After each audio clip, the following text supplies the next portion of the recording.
Bom, hoje estou recebendo o professor João Edson, ele que é cientista político, né? Isso.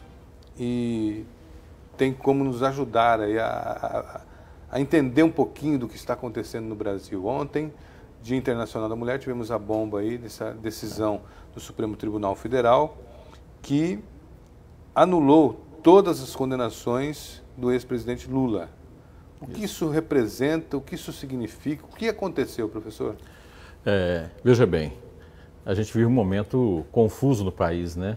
Na verdade, a gente precisa entender, o julgamento foi feito em Curitiba. O que o Edson Fachin fez foi determinar que o julgamento feito ali não era área de competência. Então, não anulou os processos, não anulou prova, não anulou nada. Ela vai ser transferida agora de Curitiba para Brasília, que é o local competente para se fazer o julgamento. Como se tornou inválido o local, se tornou inválido o julgamento. Então, as condenações que foram feitas naquele julgamento, neste momento, estão suspensas. Se elas estão suspensas até um novo julgamento, significa que nesse período, até o novo julgamento, dependendo do julgamento, né, o Lula poderá ficar ou não inelegível. Nesse momento, ele não é inelegível, porque aquelas condenações que ele tinha se tornaram inválidas. Tá? E o grande debate aqui vai se o Fachin deveria fazer isso ou não fazer isso. Deveria?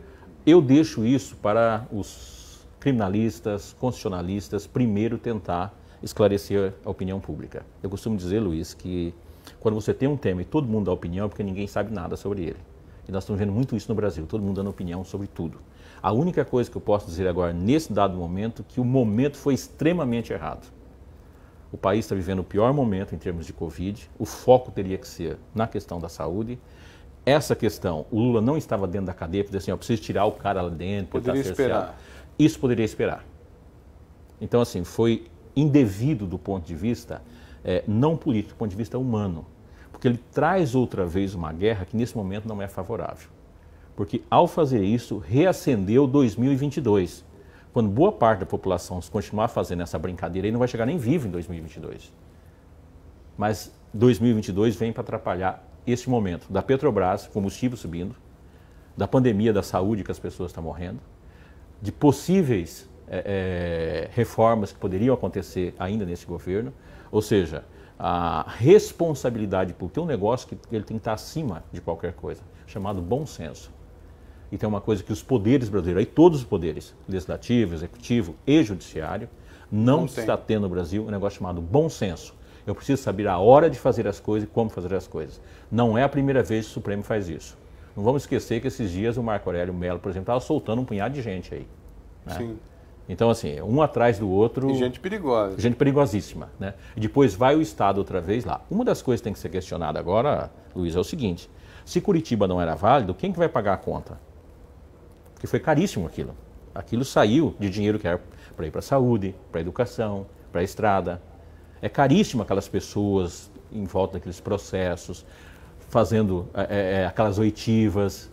Aquilo é caríssimo. Aviãozinho daqui avião para de um lá. lado para o outro, buscar um, buscar outro. E agora, quem que paga essa conta? Coercitivamente. Tá?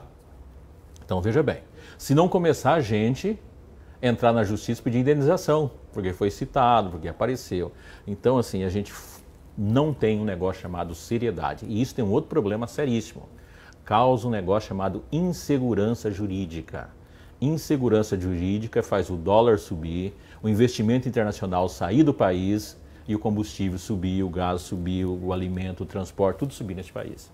Então, assim, parece que não. É uma cadeia. É uma cadeia de transtornos que causa e no final, quem vai pagar a conta é você que está nos assistindo, é você, Luiz, sou eu, são os brasileiros aqui que estão na ponta que são obrigados a consumir. Nós não compramos roupa porque queremos, não compramos comida porque queremos, não compramos gás, combustível porque queremos. Compramos porque necessitamos. Agora, o cenário político de Mato Grosso, vamos falar um pouquinho de Mato Grosso. Existem dois decretos aí vem o Tribunal de Justiça, unifica, diz que o decreto estadual é o que está valendo, que é o mais rigoroso. Nós estamos precisando do quê? Mais rigor, menos rigor? Qual que é a sua avaliação? Vamos lá. Vamos pela origem do problema. Aonde está a origem do problema? A origem do problema são as mentiras. Todo mundo conta uma história aí que não é verdadeira, que diz o seguinte: o Supremo diz que o presidente da República não pode gestar. Primeiro, não perguntou se ele podia ou se não podia.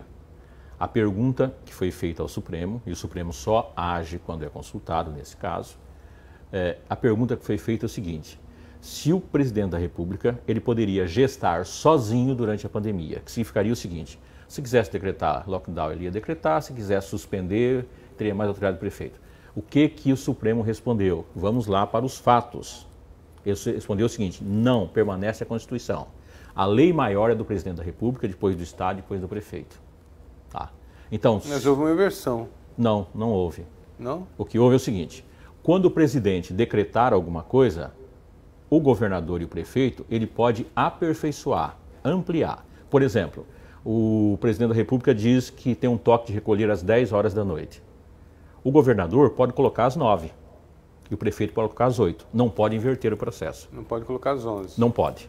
Tá? Você não pode sobrepor a primeira decisão. Foi isso que foi dito e é isso na Constituição. Então não há alteração nenhuma. Mas como houve uma publicidade para dizer o seguinte: olha, eu não vou ser responsável por esse negócio. Então agora vocês se viram. Já que vocês não deixam fazer sozinho, né?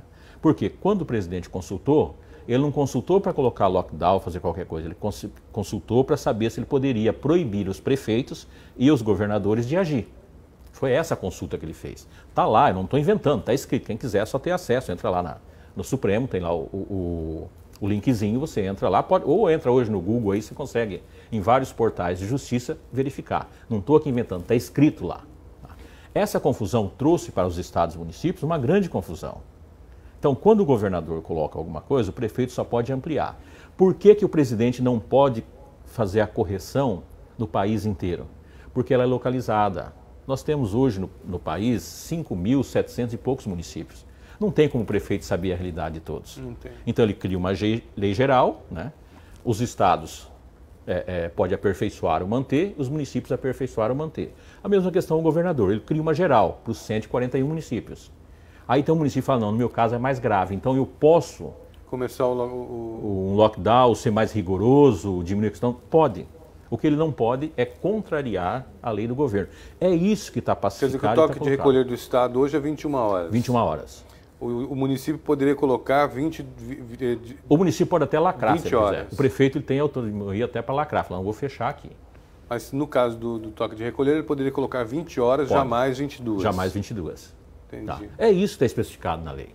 Agora, a gente gosta de uma confusão e a gente não está percebendo que as pessoas estão morrendo por causa dessa confusão. Sim. Agora, a briga que aconteceu entre Cuiabá, principalmente, e o governo do estado, essa briga não foi por relação de qualidade, essa briga é política. Essa briga está visando 2022. Não foi por estar olhando a população alguma então coisa. Então não vai parar. Porque é o seguinte, se nós vamos pegar o prefeito Emanuel, que agiu muito bem lá no início da pandemia, né? Quando a gente quase não tinha, ele foi agindo ali segundo os interesses naquele momento do município, né? Que ele viu que era legal, foi muito combatido, tá? Mas depois as pessoas entenderam que ele agiu corretamente, né? Agora a situação é mais grave do que aquela. O que mudou de lá para cá? A pandemia está pior, o número de contaminados está pior, está tudo pior do que estava lá. Então o que foi que mudou? O que mudou foi uma reeleição que projeta para 2022. Agora entra aquela situação: quem está certo, o governador ou o prefeito? Aquilo que eu falei inicialmente. Na briga de irmãos, o pai pergunta quem que implicou primeiro. Não vai perguntar quem tinha razão. E quem que implicou primeiro nesse caso? Nesse caso específico aqui, foi o prefeito que não compareceu junto ao governador para dizer: governador, Cuiabá é a cidade mais importante que tem, porque ele avisou com antecedência. Vamos fazer, o senhor vai ter uma legislação aí, a nossa situação é essa, dá para a gente, em benefício da população, dá para a gente fazer isso? Um não é obrigado a gostar do outro, mas o benefício tem que ser a população. É tanto verdade que ele não compareceu que ele não estava nem na live do dia que anunciou, né? E um prefeito de uma capital, o prefeito do interior consegue fazer isso, o prefeito de uma capital consegue sim ligar para o governador e falar com ele. Sim. Do interior consegue. Então assim, não houve boa vontade política, houve vontade de implicância. Agora, só existe de um lado? Não, existe do outro também. Tá? Aí já é guerra que não é de hoje. Quer dizer, continuamos a mercê. Na briga entre o mar e o Rochedo, quem sofre é o mar, isso nesse caso, quem sofre é o povo. Aliás, está morrendo.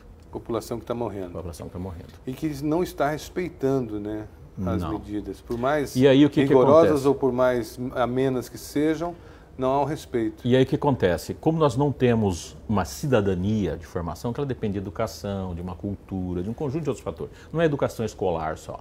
Depende de princípios, de um conjunto de coisas. Nós não temos isso. Nós somos um país de quem pode mais, né? Levar vantagem, nós somos um país do jeitinho, por aí afora. Essa confusão feita pelos gestores, presidente da República, governador e prefeito, ele chega até na sua torcida, na população. A população não obedece, e não obedece porque não se convence de que as medidas tomadas são corretas, porque como elas são mais políticas do que técnicas, a população nos convence. Aí o pessoal pergunta, por que na Nova Zelândia as pessoas obedecem? Porque eles separam política de exercício de cidadania, de ações, né? Alguém tomou ação, cumpra-se, não faz essa falação toda. Então essa confusão ela chega até a sociedade. Chegando na sociedade, a sociedade não se comporta direito. Sobra para quem? Sobra para a polícia ter que correr lá e, né? Não é à toa aí que o número de policiais que estão perdendo a vida em função do Covid é enorme. Por quê? São expostos o tempo todo em função, você mesmo hoje citou aí, né? 6 mil pessoas foram identificadas. 6.200. Se 6 foi identificada, dá para imaginar quantos. As não identificadas possivelmente são superiores ao número das identificadas. Quantas coisas aconteceram, né, que o poder público não teve condições de chegar até lá. E como você vai brigar com esse cidadão agora, se os governadores não se entendem, se os gestores não se entendem? Essa interferência do Tribunal de Justiça era esperada ou acontecerá aqui o que está acontecendo em Brasília? Toda vez que acontecer uma confusão, ela vai entrar. Por quê? Aí a gente precisa entender. Muita gente briga com a decisão da justiça. Agora, uma coisa tem que reconhecer, Luiz Fernando. A justiça, ela só interfere quando ela é provocada. Se você não provocar ela não vai interferir. Se o prefeito tivesse conversado com o governador, tivesse sentado, feito uma média, talvez não seria esse horário, seria outro. Olha, estamos com um problema aqui, vamos fazer isso, vamos abrir uma exceção aqui, vamos, fechou. A justiça estaria cuidando de outros casos. Ela foi convocada por quê? Apareceram 2 leis, confundiu, o Ministério Público corretamente foi lá e falou, escuta, não pode fazer tanta confusão na cabeça do povo, tomou a decisão. O desembargador foi lá e tomou a decisão. O que ela não pode é prevaricar. Ó, vê um problema aqui, devolver o problema, ela tem que tomar a decisão. Então eu não posso condenar a justiça, mesmo que ela esteja errada, quando eu tinha que resolver um problema e transferir a responsabilidade para ela. Parece que essa discordância, ela não é só no campo, ela não é só no campo da saúde, sim, ela é no campo também de outras, por exemplo, VLT, BRT. Isso. Está se criando o lado de lá e o lado de cá? Exatamente. Exatamente. Está criando assim, 2022, quem vai levar mais vantagem? Quem defende o BRT ou quem defende o VLT agora? A disputa é essa. A disputa é para um público eleitoral. E aí cria um punhado de falácias. A pergunta é o seguinte, quem tem a informação correta? E essa questão de consulta popular, isso é bobagem. Se aplica consulta popular para casos específicos, jamais para casos genéricos como esse. Porque uma consulta popular, imagina o seguinte, o que o cidadão de a pé a casa vai responder sobre isso? Qual o interesse dele? Talvez ele nunca venha a Cuiabá. Teria que ser estadual? Lógico, quando o Estado vai fazer, teria que ser estadual. Senão a prefeitura faria verba federal, verba estadual, terá que ser estadual. Porque o dinheiro sai na conta de todo mundo. O cara de a pé a casa ele vai pagar. Olha só. O Estado faz um financiamento, ele está pagando. Aliás, já pagou. Esse que está enterrado aí do VLT, o Estado inteiro está pagando. Já pagamos... Esse nós vamos pagar 30 anos. Isso. Né? Agora você imagina o cara que mora, por exemplo, em Santa Terezinha do Araguaia. Ele nunca veio em Cuiabá e talvez nunca venha. Ele vai lá para Goiás, no caso dele, lá já vai para Tocantins hoje, né? Ou para o Maranhão, tem uma cidade lá próxima, né? Lá que é a capital deles, não é nem Cuiabá. Ele nem vem aqui, mas ele está pagando uma conta que existe aqui. Esse cara vai ter que decidir. Barra do Garças. Barra do Garças, né? Toda a região do Araguaia, né? E vai ali para Goiânia Então, é falácia essa questão. Aplica, sim, naquilo que não deveria aplicar, que é fazer uma consulta específica, localizada, dependendo do local, tá? Principalmente na questão das prefeituras. A minha pergunta é, por que uma prefeitura nunca fez essas consultas populares? Tá? E ela faz tanta coisa que tem hora que ajuda muito, tem hora que atrapalha muito. Ela decide colocar uma coisa no lugar, vai para outra. Tá? Por que nunca fizeram uma consulta popular onde vai parar a rodoviária? Contorno leste. Contorno leste, se vai para um lado ou para o outro. Então isso é política pura. Estou fazendo pura política. Enquanto isso, a população fica o quê? Sem o VLT e sem o BRT. Quando aconteceu lá atrás toda aquela confusão que todo mundo queria colocar a mão e colocar a mão, por que não teve essas discussões todas? Não teve consulta. Não teve consulta popular, não levar para o povo. Não foi, no máximo teve audiência pública, né? Bem escondidinha, né? Vamos fazer uma audiência aqui, chamando fulano e resolvendo as coisas. Então, tudo isso foi bem falácia. política. Bem política, bem política. Bem política. O que deveria acontecer agora? Aí você pode perguntar, então o que deveria fazer? Governador, faz o BRT. Prefeito, faz o VLT. Vamos ter dois Resolve o sistemas problema. modais. Vão ter 2 sistemas. Tá resolvido o problema. Tá? Se todo mundo, cada um quer fazer um, pega seu dinheirinho, vai lá e faz e beleza. A cidade agradece. E a população, né? E veja o seguinte, tem um dado mais interessante aqui. Quem está brigando pelo VLT ou pelo BRT, brigando mesmo, que vai para a imprensa, um punhado de coisa, duvido se um dia vai andar num dos dois. Vai fazer aquela para foto, sabe? Sim, o dia que sair vai para foto. A primeira viagem. Isso, e depois quem vai andar é quem? É você que não tem nenhuma moto para você transitar na cidade. Essa é a grande verdade. Professor, obrigado pela sua disponibilidade de vir hoje aqui conversar com a gente, falar um pouquinho. Só para a gente encerrar, essas comemorações todas nas redes sociais aí são absurdas, são... Torcida, né? Fora de tempo? Fora de tempo, é a torcida. Cuidado com as comemorações, tanto de um lado quanto do outro. Tá? Isso aí é só para reacender o fogo da campanha eleitoral. A gente precisa sobreviver, a gente precisa estar vivo para votar em 22. Sem dúvida alguma. Tá? Obrigado. E é sempre um prazer estar aqui. O senhor está bem? Estou bem, eu tive a Covid, né? Sim. Estou num processo ainda de recuperação, apesar de fazer quase 2 meses. As sequelas são pesadas, né? Considerando que eu não tive efeito praticamente zero. Não tive febre, não tive infecção no pulmão, não tive falta de ar, tive cansaço, perdi olfato, tá? Só que as consequências, pressão alta, coagulação, estou pagando até hoje. Então, muito cuidado. Muito cuidado mesmo. Professor João Edson, muito obrigado pela sua presença. Sempre à disposição. Tenha um bom dia. Fica já o convite para retornar aqui quando possível.